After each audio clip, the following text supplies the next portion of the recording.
Well, let's get started with Judge Bulla, and we'd like to talk about where you started your legal career. And we're going to start with the Arizona State University Law School, but you moved to Nevada. Was there something involved there? Is the Nevada bar easier, or did you have roots in Arizona, or how did you pick Nevada versus staying in Arizona where you went to school? Well, first, Jim and RJ and Veterans Talk, thank you so much for inviting me to be on today. I actually had a job offer when I was at Arizona State University College of Law with a firm known as Vargas and Bartlett. That firm has since dissolved and it has reformed into different firms. But I graduated from ASU College of Law in 1987, and because I accepted a job with a Nevada firm, I moved here right after law school, and I took and passed the bar the same year. So this year is my 33rd year of practice as a lawyer in Nevada, which is really hard to believe. What made you want to get into practicing law? When I was a little girl, I really was interested in what my grandmother Polly had done in her life, which was to be a legal secretary. And my grandmother worked with me as a young girl in school, grading my papers, making sure that I redid my essays until they were perfect. And I had such great admiration for her. And one day I looked at her and I said, you know, Grandma, I'm going to be a legal secretary just like you. And she looked at me straight in the eye and said, no, you're going to be a lawyer. And I realized, even as a child, that that was her dream, that in the time that she grew up, she did not have that opportunity, but I did. And before she passed, she was able to see me graduate from ASU College of Law. And that was very meaningful for me. Wow, that once again, from a legal secretary and attorney, the influence of our parents and our grandparents, I wish we could see more and more of that today, more of the parents and grandparents involved. Today everybody seems to be so busy that they aren't involved with their families like your grandmother was. I am very fortunate, and in my life, as I have progressed through my career year by year, I've tried to mentor other young lawyers and young people along the way and to give them some encouragement and support, because I was so fortunate to have that as a child. Well, Judge Bonnie, most people do not realize we have the Nevada Court of Appeals. In fact, I was shocked when we were talking, and I was talking about Judge Mark Stevens with our Veterans Court and our Specialty Court, when you announced that you were the Nevada Court of Appeals judge. And I kind of, where did that come from and what do they do? Well, first of all, it's a fairly new court. Why have we not always had a Nevada Court of Appeals? There was great consideration given to having a Nevada Court of Appeals in the early, I think probably around 2012 or so. But the voters finally passed the legislation in 2014, which would allow the Court of Appeals to exist. And prior to that time, I'm not sure we really necessarily needed a Court of Appeals, but as our population increased and the number of cases increased and the number of appeals increased, it became clear to the Nevada Supreme Court that a Court of Appeals was necessary to help them with the significant volume of appeals that they did have. So when that decision was made, the legislation had to be passed by the voters, and it was in 2014, and the Court of Appeals started in 2015. I'm actually only the fourth person on the Nevada Court of Appeals. I replaced Justice Abby Silver, who was elected to the Nevada Supreme Court. So, again, it is a very new court, and there haven't been that many judges on the court.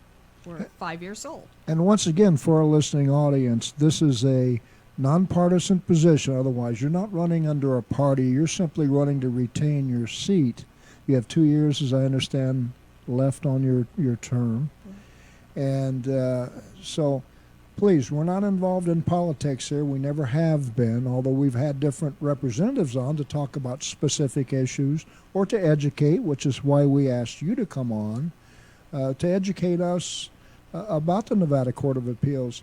As we talked earlier prior to going on the air, there are so many people that don't realize how important it is to be familiar with your municipalities, your county, your state elected representatives, and your different agencies that are involved. The Court of Appeals is certainly one, although fairly new.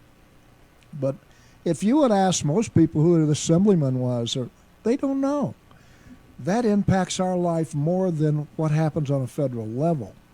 So I think it's up to us to try to educate more on that. I know you're certainly a supporter of the veterans, and I know they support you in retaining your seat. But what exactly does the Nevada Court of Appeals do? How do the cases get to you? That's a really good question, Jim. And if it would be okay, I'd like to just generally tell you how a case starts and what the process is, because I think that might be a little bit helpful.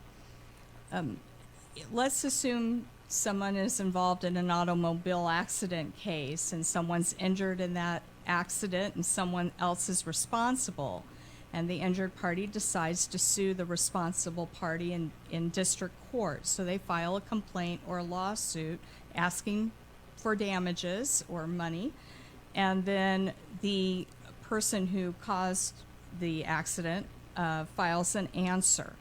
And they go through a process called discovery, where they try to figure out each other's positions and what they're going to say at trial if the case goes to trial. Along the way, they always discuss settlement. They'll exchange documents and their witness lists. But eventually, if the case can't settle, it goes to trial. And once the jury renders a verdict, if one of the parties is unhappy with what happened, they will appeal the jury verdict to the court, the higher court. Now, our state is a little bit different because all of our appeals go to the Nevada Supreme Court. We have what is called a deflection model. So the Nevada Supreme Court then decides which cases to transfer to the Nevada Court of Appeals to handle. And this is done by Rule 17 of the Rules of Appellate Procedure. And the court would decide whether to transfer a case. And this type of a case, an automobile case, might be the type of case the Nevada Court of Appeals would get. And if the case is appealed to us, we look then to see, hey, was a mistake made below? Was there a mistake made in the proceedings during the trial? Did someone say something wrong, or did the wrong evidence, information come into trial that we have to look at? And once we actually get that case, then we make that decision. And if it's a mistake that is significant enough, then we send that case back to the lower court or to the district court with further instructions. The case might have to be retried, or they might have to look at the damages award again. It depends. Once we make our decision as the Nevada Court of Appeals, if someone is unhappy with what we do, then they can file a petition for review with the Nevada Supreme Court. And the Supreme Court may take it, the petition, it's discretionary, which means they might take it, they may not take it. But if they take it, then they'll look at the case again.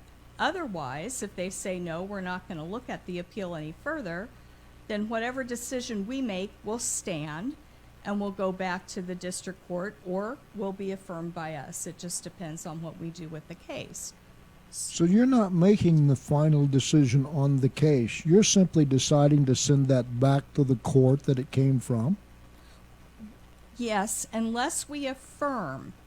If we affirm the decision Okay. of what happened below, That's final. then it's final as long as the Nevada Supreme Court doesn't modify our decision or change it. But most of the time, we will have our decision go back to the lower courts, and it will be final. Whether it goes back as an affirmance, which means it stands the way the jury decided, for example, or if we send it back and say, hey, there's a problem here, district court judge, you need to do X, Y, and Z. And then we give instructions. Okay, so your decision really is final. It goes back to that other court, It's final. or you affirm. Right.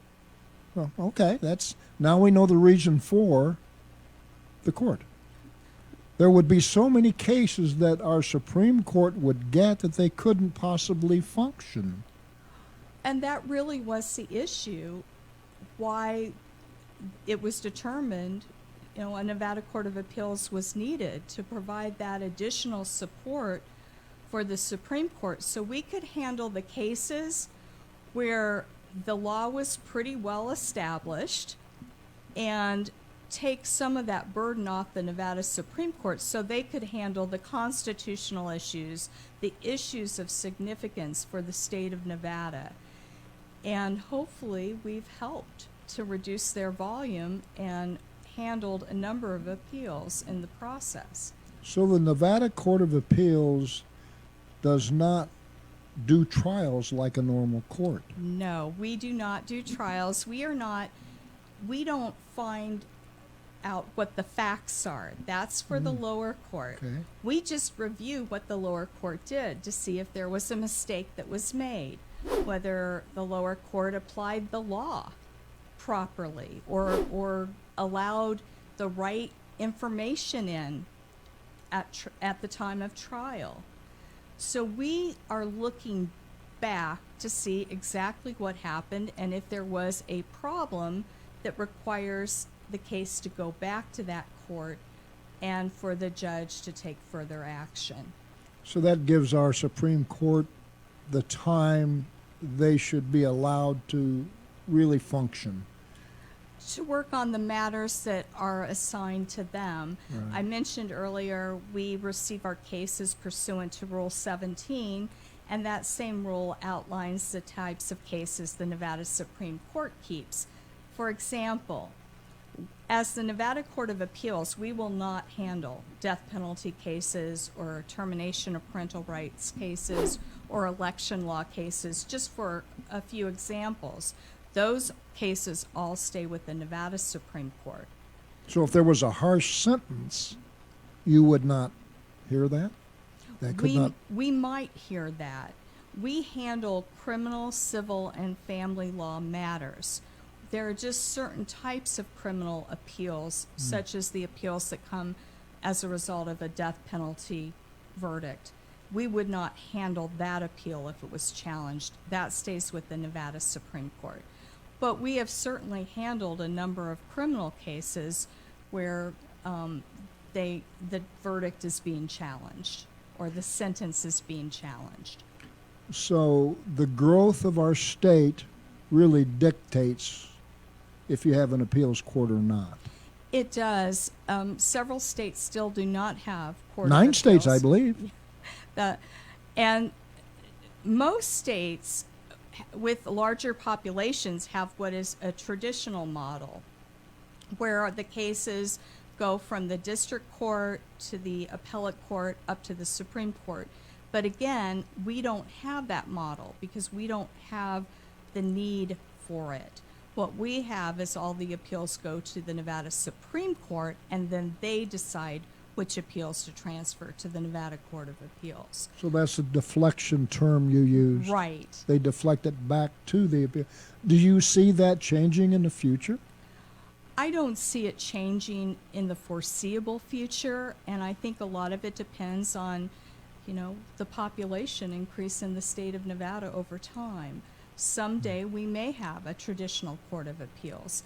I don't think it will be in my legal lifetime, but it's possible. So the deflection model really gets the cases off of the Supreme Court back to a panel. How many judges on the appeals court? There are 3. Okay, 3. So I work with 2 other judges. So unlike district courts where you have one judge running for a department and that judge will be in control of that department, I don't make all the decisions myself. I have 2 colleagues, and we work together to make our decisions. It's what's known as a collaborative court, where we work together. So when we reach a decision, it's either 3-0 or 2-1. So, and absolutely nonpartisan, no politics involved. No politics. I like that. I wish all of the courts were that way. And I think you can see that because for the most part, we reach unanimous verdicts because we are applying the law fairly and impartially. And we agree on the application of the law.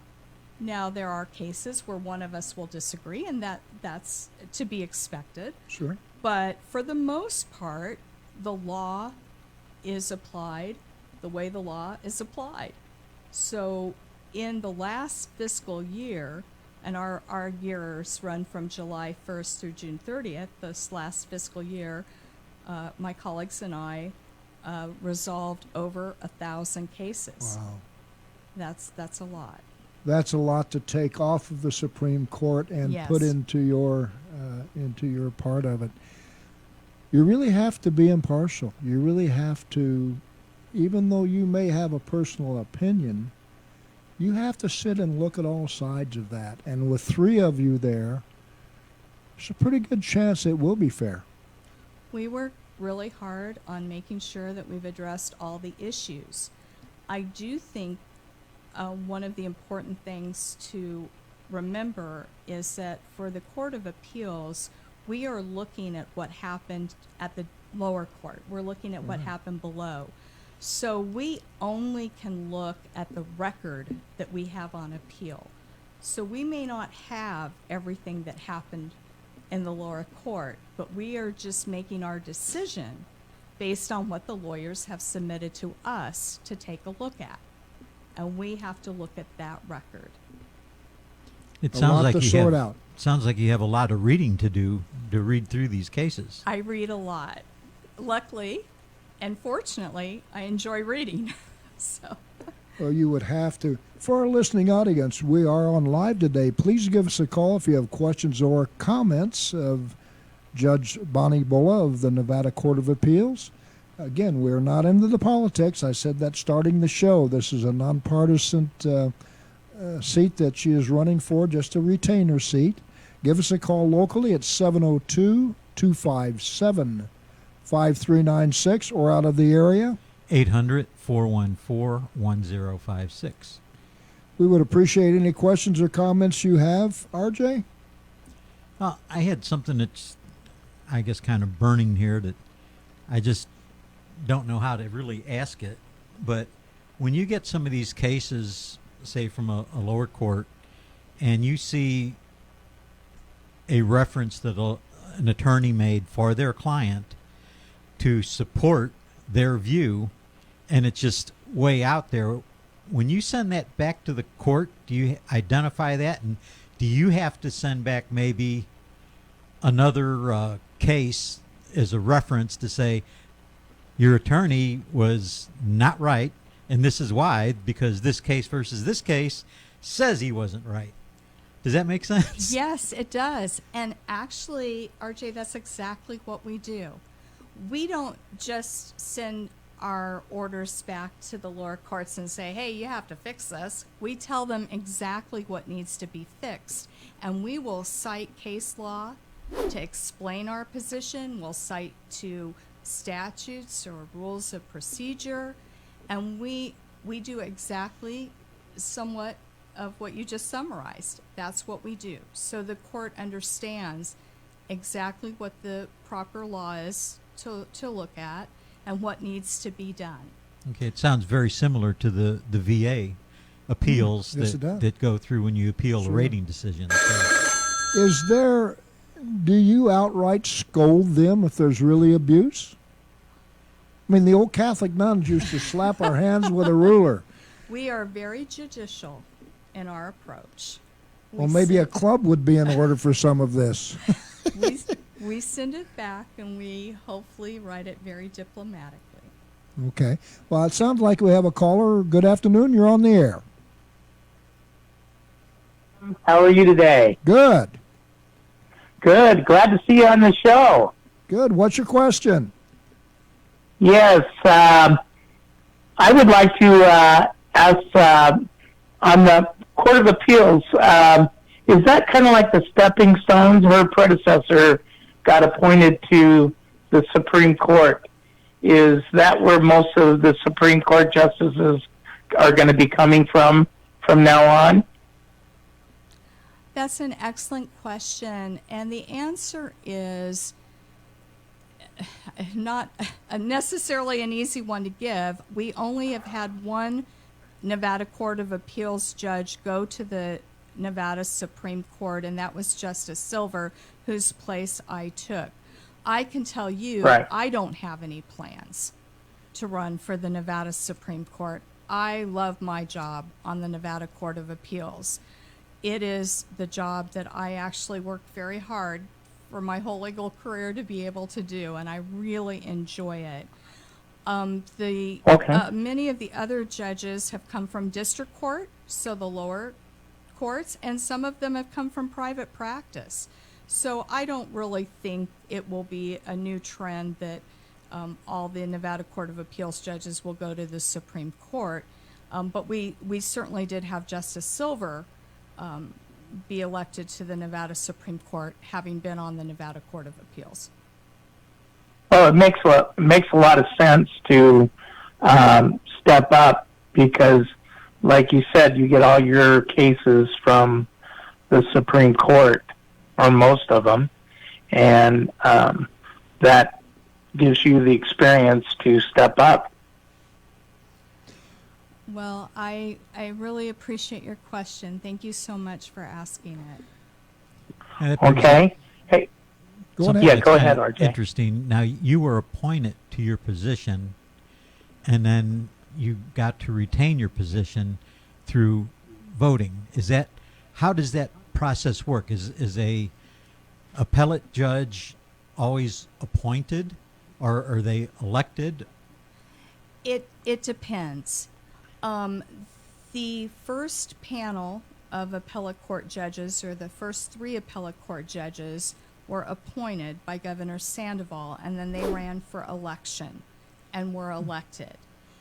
But Justice Silver did not complete her term because she went on to the Nevada Supreme Court. In the case where a judge does not complete a term, then the Nevada Judicial Selection Commission appoints, actually the governor appoints. The commission gives the governor 3 names to choose from. But I had to go through judicial selection, and that was a pretty rigorous process. I had to fill out a very large application. I hope your readers or your listeners are pleased that I did pass my background check. And I had to go through a pretty extensive interview. And then I was one of 3 names that were sent to the governor, and the governor appointed me. And it was very humbling, and I'm very honored to be able to serve in this position. I guess we can kind of look at that as what's going on with the Supreme Court right now and get the amount of looking at you that people do. I mean, they pull up dirt and everything. Is that similar to how it's going, like the Supreme Court? Again, this is a going now? nonpartisan seat. It's an elected position whereby the Supreme Court, if I'm correct, that's a nominated position, and that would be by, in this case, the current one was nominated by our president, Trump, and so, I mean, there's all kinds of things that come from that, whereby, as I understand it from you, It's nonpartisan. I mean, you're elected. You're not running under a platform or Republican or Democrat. And, I see it entirely different. Well, I think what's important is the system we have in place after an appointment process is in the first general election, you have to run for office. So that's how we handle a balance between being appointed and being elected by the voters. And I think that is an important point. So I'm running to retain my seat and to complete the term of office that the governor appointed me to. And then my plan is to run again for my own seat in 22, but one election at a time. And I'm now focused on 2020. It's interesting. You see, I got my ballot the other day, and you see all these nonpartisan positions. There's only one name there. So In many if you cases. don't check that name off, then are they not able to retain their position? Well, they're running for election or re-election, depending on what the case is on the individual judge who's on the ballot. But if they don't have an opponent, that just their name appears by itself on the ballot, you can obviously still vote for them. They just did not get a challenger. So they do retain it. Okay. Well, Even I think if you they don't need check one the block vote. off. Yeah, one vote. Hopefully they will They vote can for vote themselves. for themselves. Okay. When you indicated earlier that when Judge Silver went to the Supreme Court, that's not necessarily a trend, although the qualification that it takes to be on that court, the Nevada Court of Appeals, certainly would be a great candidate for the next step, which would be the Nevada Supreme Court. Well, I think there's some, some reason to what you're saying. And I think it just depends on the individual judge on what their plans are. My plan is, hopefully, to stay on the Nevada Court of Appeals for the remainder of my legal career. That would be really terrific, and serving Nevada in that way. Now, Judge would Bonnie, mean a you're lot not to me. thinking about retiring, are you? Oh, no. Not Okay. right now. No. No. Well, Not retiring. not for a while. Not for a while. I think we lost, that was Chef JB that was Yes, on that with us. I was. think we lost him there or got cut off, but Chef JB normally is in the studio with us, but he's kind of self-quarantined right now, Yeah. checking himself out, and we miss having him in here, but Chef JB is one of our board members and does a lot of great things for Veterans Transition Resource Center. Well, Judge Bonnie, I can't tell you how happy I am that you took the time out of your busy schedule. I know this is a statewide election, so you're all Yes. over the state. Well, in a normal year without a pandemic, I would have been traveling across the state and meeting everyone in person. And this year I've had to Zoom my way across the state, and I've fortunately been able to join many groups via the Zoom technology. So I've really met a lot of wonderful people during this process, and I'm very grateful. A lot of Nevadans work very hard. They care about the state. They care about the people and their families and veterans and children, and a lot of what they are helping to do in their own lives was very inspiring to me, including you all. With this COVID problem we have, what impact has that really had on the courts overall? That's an excellent question, Jim. From the Court of Appeals perspective, it really has not had a significant impact in terms of our productivity. We're able to work anywhere, really, with proper security in place and our computers, because we're researching, writing, editing, and we are holding oral arguments still, but we are doing it by video conference. So we are able, certainly, to continue on as the Nevada Court of Appeals, being very productive. However, the lower courts, the district courts, the trial courts have been struggling because it's very difficult to hold a jury trial right now. I know many of them are trying to start getting back to jury trials. The criminal cases will take precedence over the civil. That means they will be tried first. And then there's an order that the cases will need to be tried in. But I know it's been very challenging for the district courts and the lower courts. It's been a challenge. Do you think maybe we've changed the way we are going to be doing business forever? That's so interesting you should ask that question, because I know on the Court of Appeals we have had a lot of good success having oral argument by video conferencing. And we have thought, even when we come through the pandemic, that may be an option to offer lawyers who can then save time and money having to travel to appear in front of us, because our technology is really good enough that it works. And secure. And secure. So, and I believe we have another caller. Good afternoon. You're on the air. Hey, Jim, it's Chef JB again. I got canceled. I know we lost you there for a minute. Do you have some additional questions? You. Do you have some additional questions here for Judge Bonnie, JB? I'd just like to say that virtually with Zoom and some other modern technologies, it's a lot easier, like she said, to do business. And I'm glad that that technology has changed to the point where we can rely on it. As you know, the veterans, we talk to our doctors now and do things. What I really wanted to let you guys know is I tested negative for COVID-19 yesterday. So I'll be back up into the studio again, hopefully by next week. So anyway, I just want to say, Judge, thanks for being on the show and telling us about the Nevada Court of Appeals. That's excellent. Very informative. And I thank you guys, and thank you, Jim and RJ, for being there, and I apologize for my absence, but it's better to stay at home when you don't know. Well, thanks, guys, and have a great day. That's for sure. We appreciate you taking the time to call in, and please be safe and stay in touch with us. I always do. Just a reminder, if you're not watching us on Facebook, vtrc.us, you can always catch us on Monday on iHeartRadio as Vets Talk.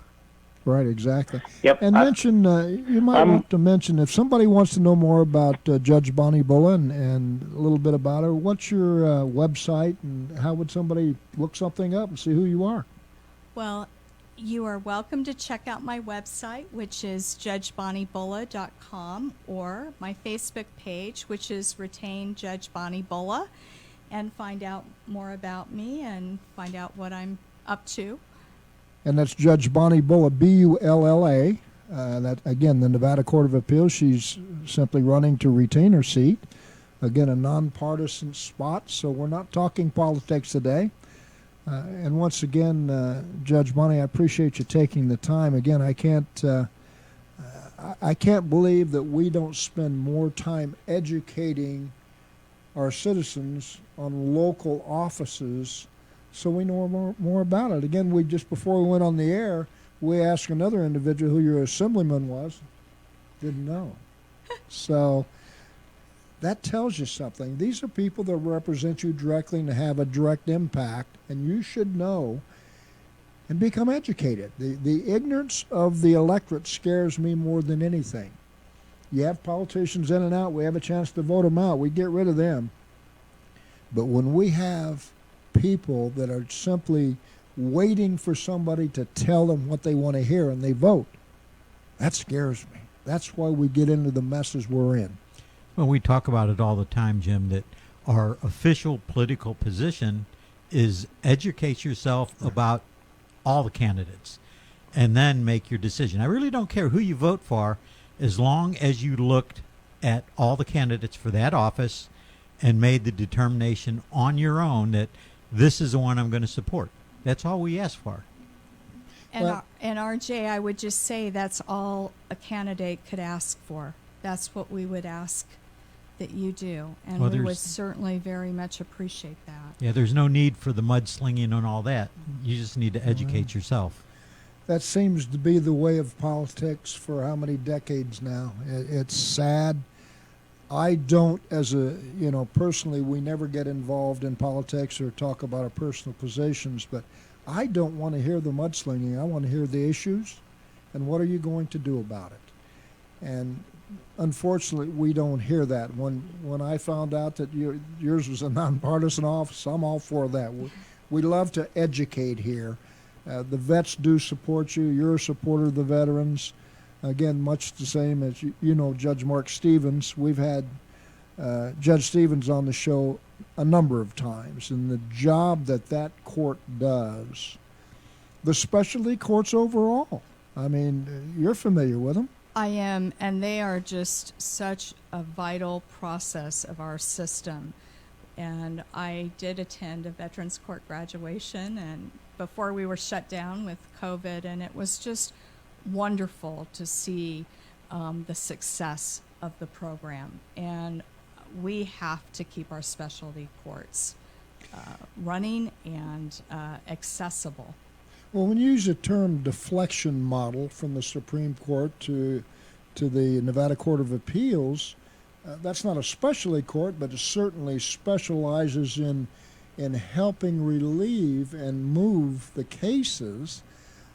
Well, the specialty courts do a lot of the same things, except let's take Judge Stevenson's case. He has a chance to expunge the records, help these people out. And believe me, this is not a giveaway. We've had people tell us in the past, well, why because you're a veteran, you get anything special? Well, don't get me started on that. We'd have to do another whole show. This is one of the things we haven't brought up for a long time, right, is the two terms sealed and expunged. Now, say a person's, their records were sealed, they disagreed with that, and they want to appeal it. Would a case like that come to the appellate court to get it expunged because they disagreed with sealing the documents? And explain those two terms, because we haven't used them on the air for quite a while. Well, those types of,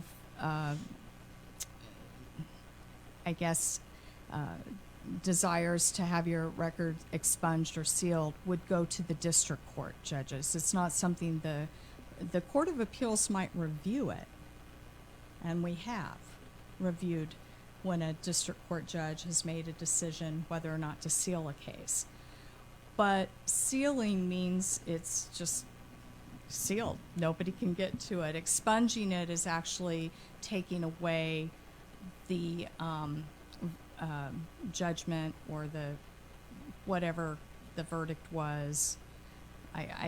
There might be a better way to explain that, but the sealing of the records is what I think really we're talking about here, and that is decided by the lower courts. So the appellate courts don't handle that. We might review it, but we wouldn't handle it.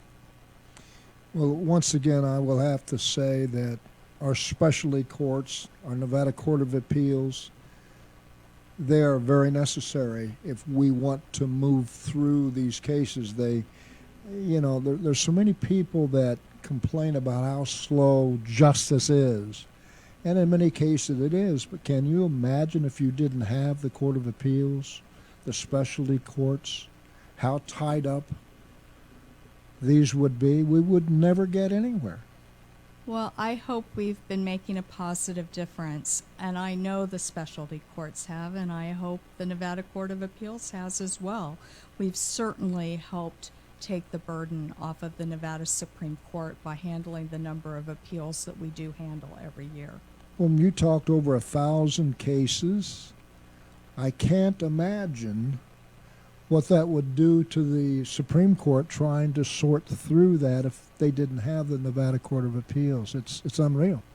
And I really believe that's why the voters passed the legislation to allow the Court of Appeals to be enacted, and why we are moving forward and working very hard for the people of Nevada to help alleviate the backlog of appeals that are in the state. And we've worked very hard to do that.